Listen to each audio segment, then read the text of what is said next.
Bonjour les amis, comment allez-vous? Ça va bien? Bon, écoutez, moi ça va bien, il fait un temps magnifique. Il est sublime depuis 2 3 jours. Alors, on viendra au sujet de la vidéo après. Mais hier, nous sommes allés déjeuner chez un ami qui vit dans un rez-de-jardin. Donc avec petite terrasse, un peu d'air, surtout du soleil, comme s'il en pleuvait l'hiver en été. Oh non, Florence, il fait beau.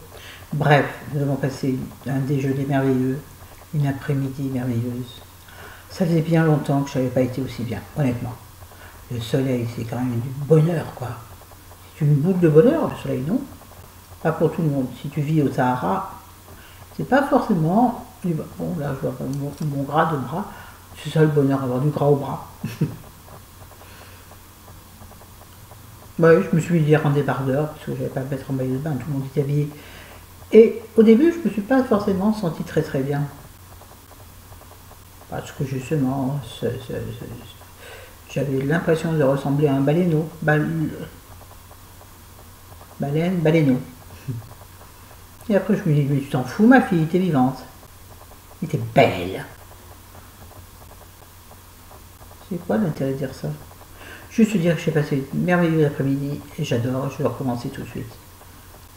Peut-être pas tout de suite quand même, parce qu'on a beaucoup mangé, donc hop, aujourd'hui. Hein? Bah oui, un petit peu quand même, il faut reprendre un peu des doses normales. Et donc aujourd'hui, oui, le sujet c'est la résilience. C'est un sujet qui me tient particulièrement à cœur. D'abord parce que je crois que c'est un sujet qui m'a toujours interpellée.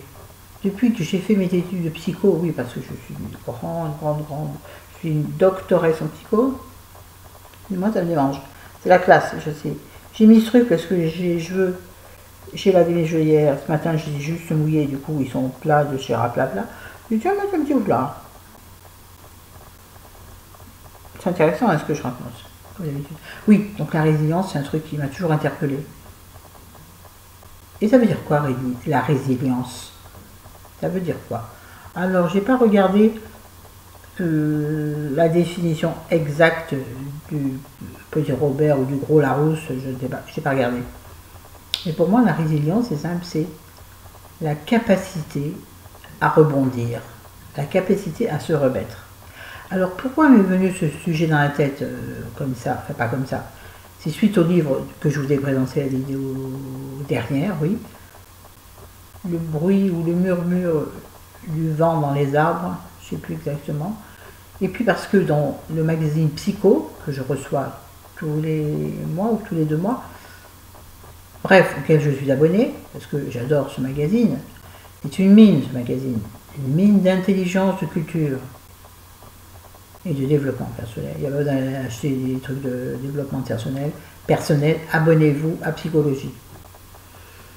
Et donc j'ai lu un article sur Grand Corps Malade, qui est quand même un exemple de réussite extraordinaire après ce qui lui est arrivé. Je ne vais pas vous raconter sa vie, c'est pas le but de la vidéo.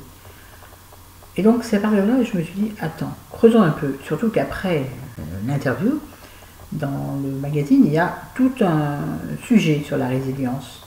Alors là, ça devient un peu plus précis, percutant, puisque c'est quand même le psychiatre, il faut que je lise, Boris Cyrulnik, un très grand psychiatre qui en 1990 a remis le mot résilience dans l'actualité. Parce que normalement, la résilience, et ça j'ai appris un truc incroyable, mais ça c'est pas dans Psycho, c'est en regardant des conférences TED. Vous connaissez les conférences TED, TED, sur YouTube, sur où vous voulez.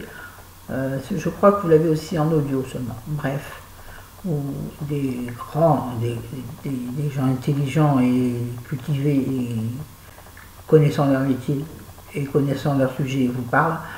Là j'en ai regardé plein, j'ai la tête farcie. Et donc c'est là où j'ai appris ce qu'était la résilience. J'ai oublié la date. Et je ne sais pas où j'ai noté surtout. Attendez. Ah oui, pour une fois, j'ai pris des notes. Et j'ai pris des notes sur la première page vierge de mon livre que je suis en train de lire en ce moment. Mais oui, qu'est-ce que vous voulez que je vous dise? Qu'est-ce que vous voulez que je vous dise? Et surtout que j'ai perdu l'identité. J'ai tellement écrit, tellement écrit. Il y a tellement de choses à apprendre quand tu écoutes des conférences TED, mais c'est hallucinant. Voilà, c'était donc auparavant un terme utilisé en physique et en ingénierie.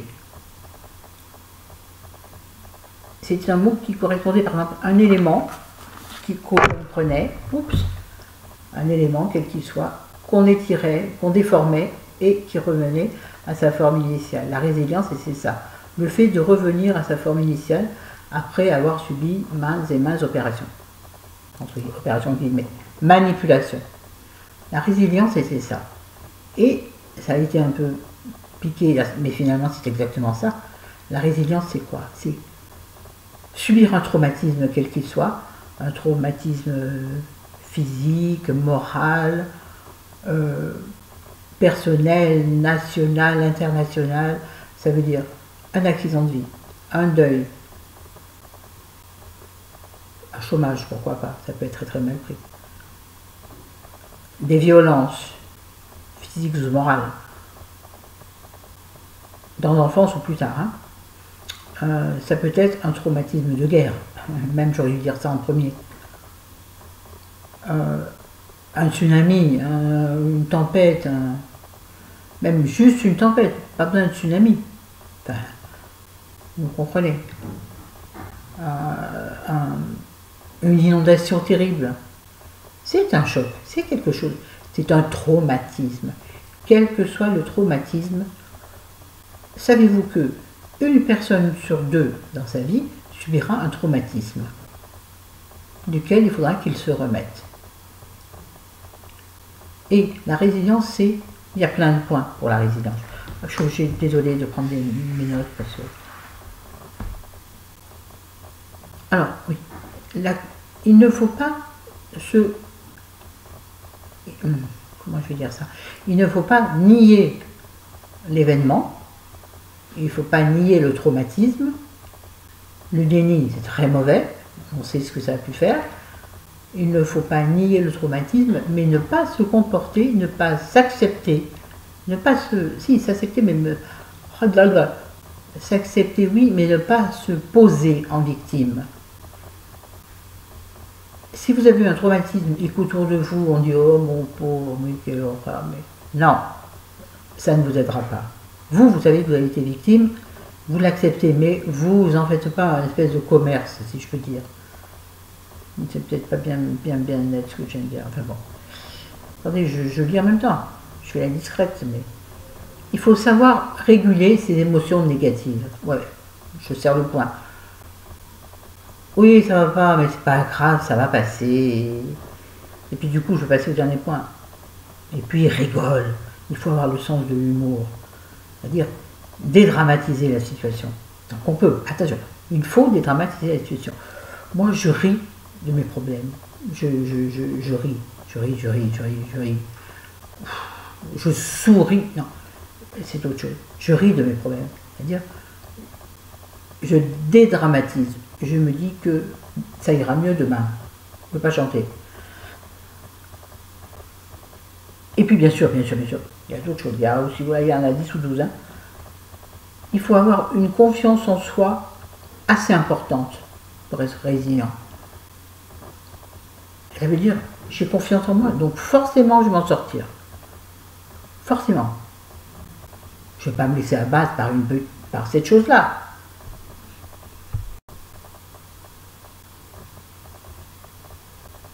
Ne pas nier sa douleur. L'accepter tel que. Mais ne pas se résigner. C'est ça la confiance en soi. Savoir que de toute façon, on y arrivera. Comme ça, dans 5 ans, 10 ans, 20 ans, on y arrivera. Et que le chemin qu'on parcourra sera difficile, certes. Mais qu'au bout, on y arrivera. Je sais de quoi je parle. Je sais vraiment de quoi je parle. C'est pas tous les jours facile. Quand je me retrouve en train de boitiller dans la rue, au lieu de marcher naturellement comme avant, quand je vois des gens sautiller en descendant les escaliers, je me dis pourquoi moi je peux plus. Mais en même temps, je me dis, Florence, tu pourrais être morte. ou au mieux dans un fauteuil roulant.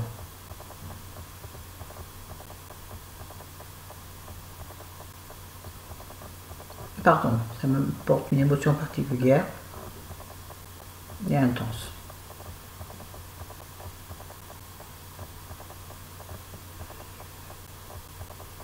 Il faut... Et c'est bon, Florence, tu vas te remettre un peu. Ça fait 6 ans maintenant, la vie a passé. Vous voyez, ça fait 6 ans que j'ai eu mon AVC, que je suis passé à... Comment dirais un jeu, on va dire, pas de la mort. On va dire un jeu, pour être poli. Et je dirais bien autre chose. Ça fait 6 ans bientôt. Enfin, c'est bon, c'est bon. Non, c'est pas bon. Je veux dire, c'est bon, oui, c'est bon, la preuve, je suis là. Je rigole, je parle, je mange, je bois, je bouge comme je peux.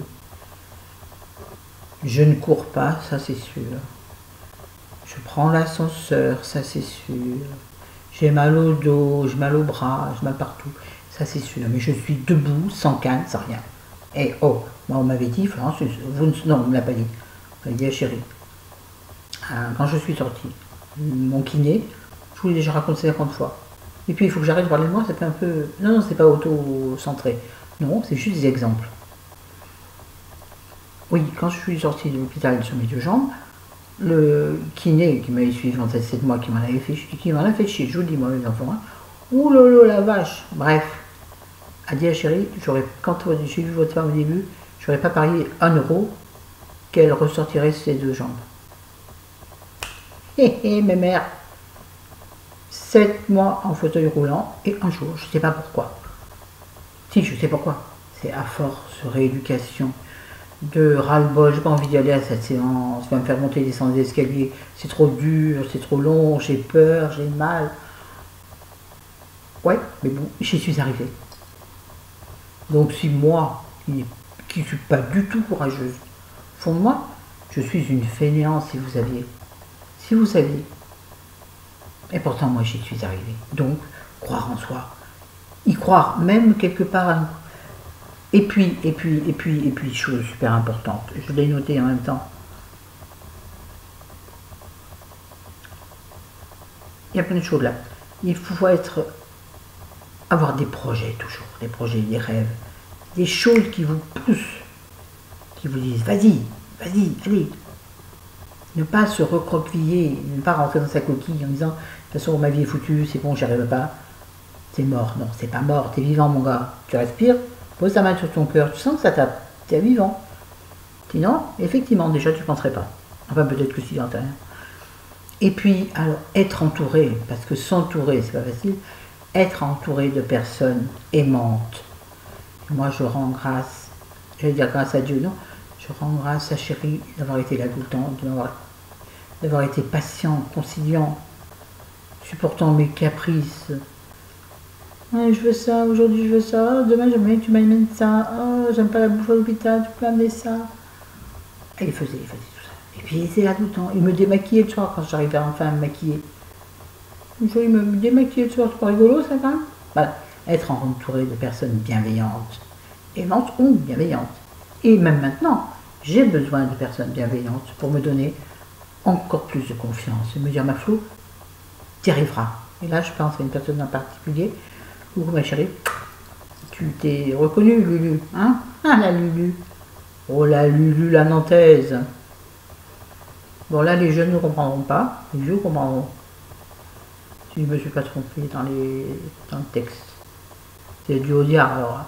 Ça me va bien le Audiard, non, je ne saurais pas. Je m'égare.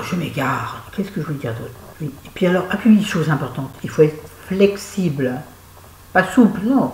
Pas souple physiquement. Quoique ça aide. Ah oui, ça aide. Là, vous voyez, de parler depuis un quart d'heure, j'ai super mal au cervical. J'ai super mal. Mais non, il faut être flexible dans son esprit. C'est-à-dire, il faut savoir se dire, ok, j'accepte, mais je pourrais peut-être faire ça au lieu de faire ça. Le chemin, il n'est pas forcément droit, le chemin, il peut être tortueux, et il faut savoir prendre des déviations. Comme sur la route, oui. Vous savez, panneau jaune, déviation. Ça vous gonfle quand vous avez rendez-vous. Oh merde, une déviation. Ben, il faut savoir la prendre, la déviation, et l'accepter. T'as pas le choix. T'as que la déviation. Donc t'y vas. J'ai bien aimé ce que je viens de dire. Oui, donc être bien entendu dans la gratitude, c'est ce que j'ai dit. Oui, je suis handicapée, oui, je ne veux pas courir, oui, mais je suis vivante sur mes deux jambes.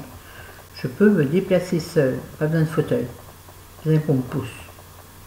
Attention, rien n'est négatif dans ce que je viens de dire. Ça n'est pas du racisme envers les personnes handicapées, bien sûr que non. J'espère que les gens intelligents l'auront compris. Je pense que oui, vous savez que je suis une personne amour et bienveillance, tolérance. Et puis, ah oui, ne jamais oublier de sourire. Mais sans ça, elle a besoin d'être malade pour savoir. Vous devez tous sourire.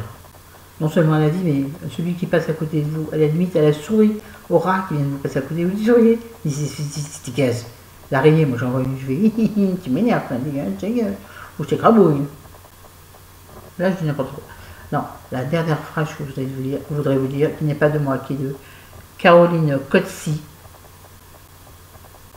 dont j'ai regardé une conférence TED, donc. Caroline Codsi, C-O-D-S-I, je mettrai en barre d'infos, si j'y pense. Eh oui, mamie a une déficience mentale en plus. Oh, l'espoir fait vivre, ne vous en privez pas. L'espoir fait vivre, tout le monde connaît. L'espoir fait vivre, mais ne vous en privez pas. Bon sang, bouffez-en, petit déjeuner, midi, soir. Ça n'est pas grossir l'espoir. Et si je mangeais que de l'espoir, est-ce que mes hanches diminueraient un petit peu de largeur? On s'en fout complètement. Et comme je dis tout le temps, peu importe la taille, de toute façon, c'est pas vous qui porterez de cercueil. Peu importe la taille et le poids, c'est pas vous qui porterez de cercueil quand vous serez mort. Donc, peu importe, on s'en fout. Oui, c'est une finale comme j'avais envie de le faire, comme d'habitude. Sur ce, je vous embrasse, je vous aime de tout mon cœur. Ma Lulu, je te fais des bisous. Et puis, bien sûr, je fais des bisous à ma petite Mamad.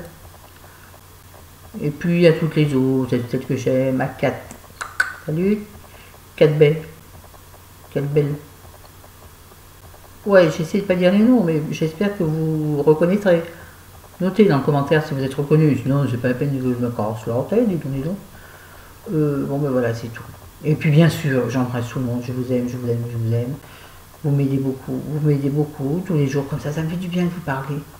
En fait, je me parle à moi-même, comme je fais d'habitude. Dans ma salle de bain, je me parle à moi-même. Là, je me parle à moi-même, mais c'est pas pareil. Oui, quand je me parle tout seul dans ma salle de bain, j'ai l'impression d'être complètement gaga. Là, je sais pourquoi je parle tout seul. Parce que je ne suis pas tout seul. Oh, c'était philosophique ça. Sur ce, je vous embrasse, je vous aime. En plus, à la télé, derrière, il y a... Bon, le son est coupé, bien sûr. Il y a Oser la chirurgie esthétique à 60 ans. Pardon de sourire, mais j'ai une bonne raison pour ça. Ça me fait rire. Ouais, ça me fait rire. Mieux vous rire que pleurer. Tiens, mieux vous rire que pleurer.